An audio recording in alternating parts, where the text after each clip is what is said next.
Mga kapatid, simula nang matuklasan at masubukan ang armas nuklear, naging isa na itong pinaka-nakakapinsalang armas at kinakatakutan sa buong mundo.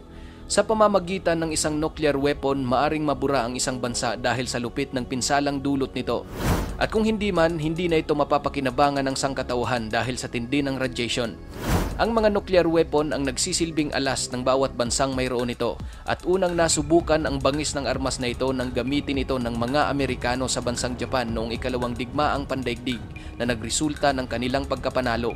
Hindi biro ang pinsala na kayang gawin ng isang nuklear na armas, kaya sa bidyong ito titignan natin ang mga pinakamalaking nuclear weapon test na nai-record sa kasaysayan. Ivy Mike.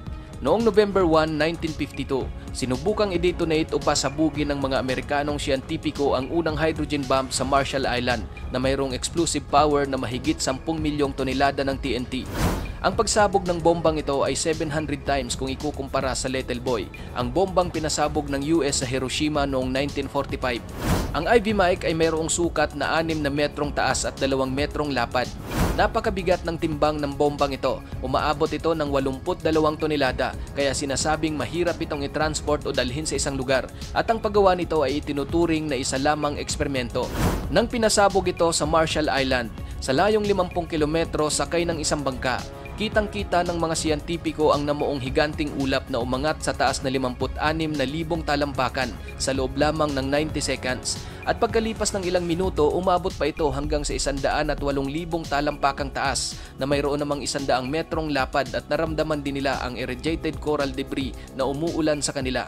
Napakatindi ng naging pagsabog nito, sa katunayan ang isla kung saan ito pinasabog ay naglahong parang bula at ang sentro nito ay nagkaroon ng 50 metrong lalim ng hukay at ang radioactive fallout ay umabot sa Pacific at sa karatig ng Marshall Islands. Naging sikreto noon ang lahat ng impormasyon tungkol sa naging test ng Ivy Mike upang maiwasang makakuha ng anumang impormasyon ang panig ng Soviet Union, lalo na tungkol sa radioactive measurements. Ngunit noong 1954, ang ilan sa mga orihinal na footage ay inilabas sa publiko na mabilis namang kinuha ng media sa Estados Unidos at sa iba pang mga bansa na nagdulot ng kaliwat kanang mga protesta laban sa nuclear testing. TX-17. March 27, 1954, nagkaroon ng isa na namang nuclear test ng Amerika sa bomba nilang tinawag na TX-17. Ang TX-17 ang kauna-unahang airdrop thermonuclear weapon na naitest ng US. Ang bombang ito ay mayroong destructive capacity na 11 megatons at ang pagsabog naman ito ay sobrang napakatindi na nagresulta ng napakalawak na kulay pulang liwanag na makikita mo sa buong kaulapan. Castle Bravo. Taong 1954, 2 taon matapos ang ginawang pagsubok ng nuclear weapon na Ivy Mike, muling nagsagawa ang US ng isang nuclear test na tinawag naman nilang Castle Bravo, na kung saan ang test na ito ang isa sa pinakaseryosong insidente ng nuclear fallout sa kasaysayan. Ang Castle Bravo ay isang uri ng thermonuclear weapon na bahagi ng Operation Castle ng Estados Unidos na nagkaroon ng isang error sa disenyo. Dahil doon, hindi inaasahan na ang pagsabog nito ay aabot ng 15,000 kiloton na mayroong mushroom cloud na aabot ng 25 miles o 40 kilometer ang taas. Hindi nila inaasahan na aabot sa 2.5 beses na mas malakas ito kesa sa orihinal na plano at mahigit 1,000 beses na mas malakas kesa sa bomba na tumama sa Hiroshima. Ang radioactive fallout mula sa test ng Castle Bravo ay kumalat sa higit na 11,000 square kilometers at ang mga bakas ng radioactive material ay nakita sa Australia, India, Japan, United States at Europe.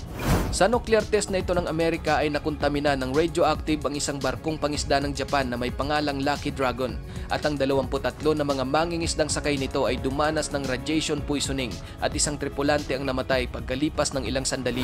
Ang insidente ay nagresulta sa isang diplomatikong krisis sa pagitan ng Japan at Estados Unidos at nagbunga ng internasyonal na pagpuna sa nuclear testing.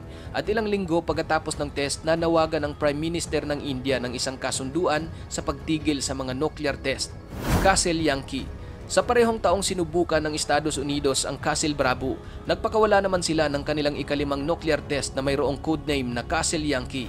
Ang pag-detonate ng nuclear weapon na ito ay ang naging pangalawang pinakamakapangyarihang nuclear test ng Amerika.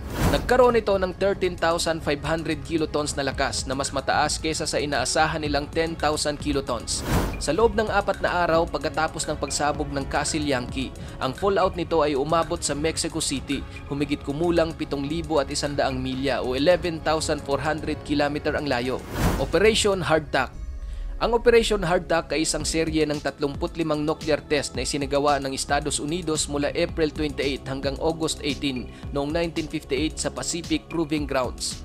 Sa panahon ng mga test na iyon, ang serye ng Operation Hardtack ay mayroong maraming nuclear detonation kaysa sa kabuuan ng mga naunang nuclear explosion sa Pacific Ocean. Ang operasyon na ito ay pinangunahan ng Joint Task Force 7 na kinabibilangan ng 19 at 100 mga personnel. Kasama dito ang ilang miyembro ng US military, mga sibilyan, Department of Defense at ang Atomic Energy Commission. Sunod-sunod ang kanilang ginawang mga test ng nuclear weapon at pagsapit ng ika-16 ng Mayo, sinubukan naman nila ang isang nuclear na tinawag nilang Wahoo na kung saan hindi man ito masasabing pinakamalakas, pero sa pagsabog nito, makikita mo ng napakalinaw kung gaano ito kalupit puminsala habang pinapasabog mula sa ilalim ng dagat. Sa pagsabog nito sa loob lamang ng 7 segundo, ang talsik ng tubig ay umabot sa mahigit 800 talampakan at ang target ship na inilagay sa layong 3.5 milya ay direktang tinamaan ng tinatawag na shockwave. Tsar Bomba. October 30, 1961. Sinubukang i-detonate ng Soviet Union ang pinakamalaking nuclear weapon na ginawa sa kasaysayan na tinawag nilang RDS-220 o Tsar Bomba. Ang Tsar Bomba, mga kapatid, ay isang hydrogen aerial bomb na nangangailangan ng isang specially designed na eroplano dahil sa sobrang bigat nito. Nakakabit din dito ang isang higanting parachute upang mabigyan ng eroplano ng sapat na oras na makalayo. Ang pagpapasabog ng Tsar Bomba ay sekreto lang sana para sa Unyong Sobyet, ngunit na-detect ng US intelligence ang pagsabog at sinabing ang naturang nuclear bomb ay mayroong katumbas na 58 megatons ng TNT na kung ikukumpara ito sa bomba na sumabog sa Hiroshima, 3,000 beses itong mas malakas. Base sa mga report, sa tindi ng pagsabog nito, kahit sa layong 560 milya ay kaya pa ring basagin ang mga salamin ng bintana at ang liwanag naman na dala ng pagsabog ay makikita hanggang sa layong 600 milya. Ang napakalupit na pagsabog ng Tsar Bomba ay may kakayahang lumikha ng isang bolang apoy na mayroong lawak na 6.3 square miles at maging sa layong 480 square miles ay maaari kang magkaroon ng third-degree burn. Paglipas ng ilang mga taon matapos subukan ng Tsar Bomba, pinakita na rin ng Russia ang kuha kung gaano nga ba talaga kalakas ang bomba na ito. Base sa Russia, hindi naman daw nakadesenyo ang Tsar Bomba para gamitin nila sa digmaan. Pinapakita lang umano ng Soviet Union ang kanilang nuclear power para magkaroon ng pangamba at mag-isip-isip muna ang mga bansang nais kumalaban sa kanila. Alam nyo mga kapatid, bagamat ang Tsar Bomba na ang naging pinakamalakas na nuclear weapon, hindi pa rin tumitigil ang Russia noon sa pagplanong gumawa ng mas malakas at mas matindi pa kesa dito.